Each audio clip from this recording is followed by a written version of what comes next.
Catch this on video. Hello, listen. Why don't you listen? Listen, I'll go to you. Listen to me. I was talking before you, and you're like, no, drill on, no. You don't fucking dispute. Don't fucking record it, man. It's not funny. Leave it. You can see the defenders are struggling here. Fuck off, man. Sorry, bruv.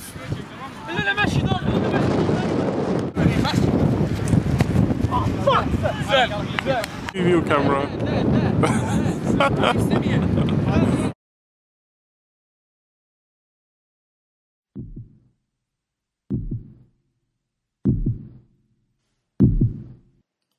EAA. We are the game.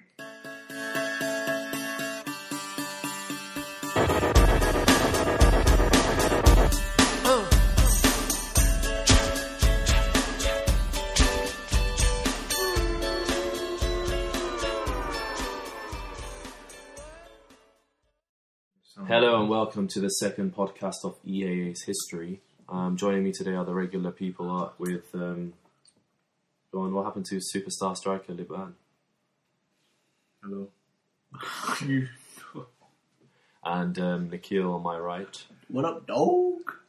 Yeah, he still talks like that. There's a depressed mood amongst Liban. He's just giving us the wrong feeling. Not happy today. Not happy. Why are you feeling depressed, Liban? Because we lost to Green City. I really hate Green City. Why do you hate them, Liban? They're better than last year, aren't they? Yeah, I mean, they've improved a lot. Their humanity has improved. That's what I meant. So, looking at the news this week, Iyad's stirred some things up in the changing room, hasn't he, with his racist remarks with the picture on Facebook that he's tagged Hazwan, you, and with the KFC bucket. What do you think of that, Liban?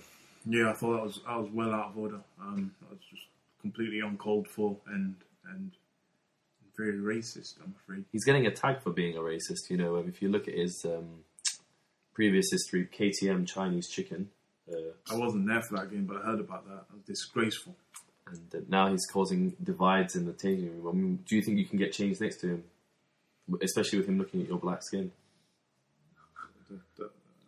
That shouldn't make a difference. What's you supposed to say to that? Yeah, exactly. I mean, do you feel like he'll give you a dirtier eye or... No, not really, but I just let bygones be bygones and we'll move on. Yeah, it's a racist. What can you do? Yeah. That's racist. Do you think that's the reason why he barely passes to you on the pitch and certain players? Because he doesn't believe in passing to the other. No, I think he passes. He actually quite passes the ball a lot to me, simply because I think he knows I don't like chicken. So maybe that's why he passes the ball. How does that make sense? A black man that doesn't like chicken. He's a black man that doesn't like chicken. You are a coconut at the end of the day. Whatever. Moving on. So, Sunday's performance. Where should we begin? Let's start right at the back. Goalie. Well, Bessie, if you're listening to this, what the hell were you doing? The ball just went over you. Next time, punch it. But Good for a bloopers DVD. But the defenders, what the hell were they doing? I don't know. I suppose you're the best one to answer that, Tata. We played too deep, I'm afraid. After watching the video, I noticed how badly we were playing. We were playing way too deep. Me and Drillon were probably not even talking in that match enough. Arif, headless chicken. Is deep another word for crap? No, we played too deep on the pitch. Oh. Like as in, not deep as in, we played deep. We played deep as in the correct term in English. You know? Right, but would you not say crap is another word that could be used? Yeah, I don't think crap. I think crap is a bit too nice, you know. For the way we played, we don't even deserve any. You can tell by the ratings that I gave the defence. I think I gave us all 5, so I just think we were pathetic. Really? That's a bit liberal, isn't it? I didn't think we were shambolic. 5 means you were not bad, but you weren't good. You were bad. We were just bad. Yeah, so I think that's maybe a 3. No. If you give a 3, that's just exaggerating, because at the end of the day, you can't blame everything down to just the defence. There's other parts. So you're saying you turned up 50% of the time? Yeah, I think that's so. acceptable. I think they could have scored another 6 goals easily. But playing for a club like EAA, do you think that's acceptable? I'm not saying it's acceptable. I'm just saying I gave us a 5. God damn. It's just not acceptable. I mean, at times like this, I think you need to step forward and say, do you know what? Okay, we were a 0, and it's not good enough. And we should be fined. And yes, we will pay for people's contributions to the team next year. Oh, thank you very much, Taha. That's what we've done. Yeah, because if that's the case, then what about the games where we haven't scored goals and we've had plenty of opportunities? I don't want to start doing the blaming game. Getting back. Our strongest part of the season has been our defence, but this Sunday was just shambolic. Yeah, I think it's just a one-off. And the pitch. I'm not blaming, but the pitch was too small. They were throwing. The thing is, the defence was pretty much decent on the ground, but when it came to aerial, we just couldn't handle it aerially. And they always had 4 men on 2 defenders. They always doubled up on me and Drillon. We should have been a bit more organised from corners, a bit more organised from throw-ins. And their last goal just showed you where we went wrong. It just epitomised the game that day. Just the long throw over everyone's head, even the keeper. The keeper should have really done better there. Okay, enough of the negativity. Let's move on. What were some of the good things we did in that game? Well, you were watching. What do you think it was? Nikhil shooting early. I think that was pretty good. Good finish off the post. Finish, I heard the ping. The goalie was rooted to his spot, couldn't move. I just looked up and hit it. We need to do more of that. Midfield was okay, not too bad. It was always going over the midfield's head. That was the problem. When they did get the ball, they passed it well, especially in the second half. I think we need to play more on the floor. I think that's where we're better. We're better than them.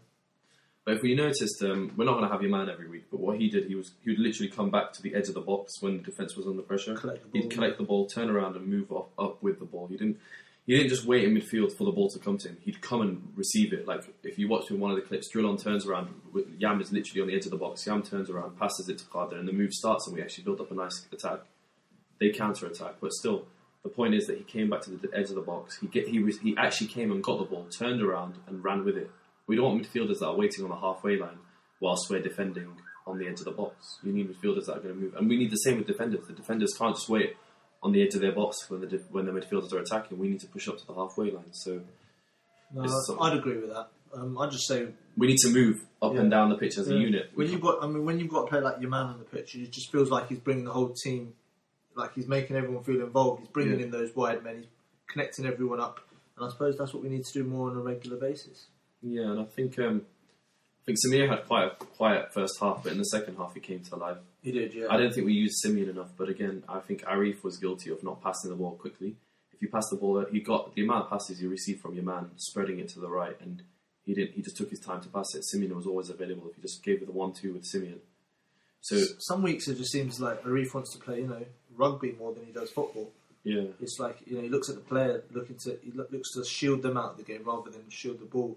Yeah, and he needs to pass it quicker as well. He needs to stop thinking, because when you think as a football player, or in defence especially, you're doubting yourself. You start thinking about other things, and you're not going to go with your first instinct. So, what you need to do is that you need to pass it first time, especially in defence. You've got to make your mind up. You can't dwell on the ball. But enough with the defence. The midfield, I still think a few things could be better. So at times, I just felt like there was only one midfielder really working hard, whilst the others were just expecting the ball just to come to their feet. They didn't work hard for it. I thought Simeon played real well, considering. No, it's not funny. It's not funny, seriously. No. I mean, you may not have seen him throughout the game, but he was defending, coming back, dropping deep, going attacking. He covered the pitch really well, and he looked all the more dangerous when Sam came on. Yeah, I mean, he changed the game, I reckon. Yeah, Wissam was a good substitution, but we're not going to have them every week. So, but it just shows you what we need to do. I think they showed us what we need to do as a team. Movement up front was amazing by him. Like, he would get the ball, pass it, and move. Literally, he wouldn't wait for the pass in the same spot. He'd get the ball, pass it, and do a short burst to the left. Like,